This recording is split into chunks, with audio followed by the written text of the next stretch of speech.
How you doing? Mr. DJ's back for my 70s YouTube channel. Took a couple of nights off and was going to do some more videos the other night, but some personal concerns had intervened, so going to get back to it tonight.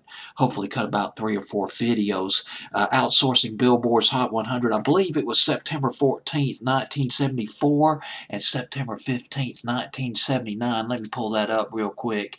Billboard's Hot 100 of September 15th, 1979. Coming in at number 51 that week, a remake. Remember, Walking in the Sand. Louise Goffin, the daughter of Jerry Goffin and Carole King, released this record. It was at number 51 that week. From 55 to 51, it would eventually get up to number 43 of Billboard's Hot 100. Louise Goffin, by the time she was about 14, 15 years old, by the mid-70s, she was singing backup on some of Carole King's records. She sang backup with her sister Sherry on Nightingale. Beautiful record. God, dog. Late 74, early 75, somewhere in that era. I believe it was the follow-up to Jazz Man. Jazz Man, one of the most brilliant records by Carole King. I get goosebumps every time I think of that record, listening to it on WLS at night back in the fall of 74. But we're getting off topic, as usual. She also sang back up on a song or some music that Carole King produced back in 1974 called Really Rosie, which was a musical. But she made her public debut. Haha, yes, she made her public debut. She opened for Jackson Browne at the legendary Trub, or Trube rather, the Troubadour in Los Angeles. I mean, we're talking legendary nightclub. Carole King might have played there, but I'm thinking Carly Simon played there. Actually, at one point, it was Carly Simon who opened for Cat Stevens there back in 1971, but everybody played there. Elton John, Don McLean. I mean, the who's who of pop music had played at the Trub, or the Trube, rather. I don't know why I say Trub. I guess it sounds better, but it's actually pronounced the Troubadour. She signed a deal with a record company, Asylum Electra, and she came out with an album called Kid Blue in 1979. Still talking about Louise Goffin.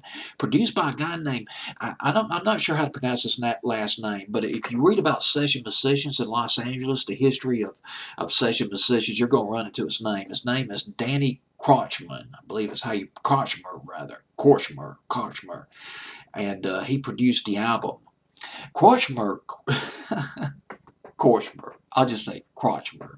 Korchmer worked as a session guitarist. He was a session guitarist in the band back in the 70s and 80s. He played guitar on Tapestry by Carole King and Sweet Baby James by James Taylor. Sweet Baby James being produced by Peter Asher, formerly Peter and Gordon. But I just found out that Daniel Korchmer, it's Kortchmar. He was in a band. This is really interesting. He was in a band with James Taylor, unknown band. Well, unknown singer named James Taylor. This was back in the late 60s called the Flying Machine. Not to be confused with the Flying Machine that had that big hit, Smile a Little Smile for Me, Rosemary. This was a different Flying Machine. And he was in that band with James Taylor. Danny Korchman was in that band. It's interesting because if you remember James Taylor's Fire and Rain, he mentions flying machines and pieces laying on the ground. That song, Fire and Rain, was kind of autobiographical.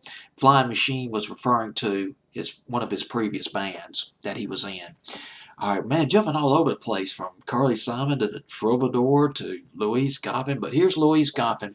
Billboard's Hot 100, September 15th, 1979. She comes in at number 51 with a remake of Remember Walking in the Sand, which was a huge hit back in 1964.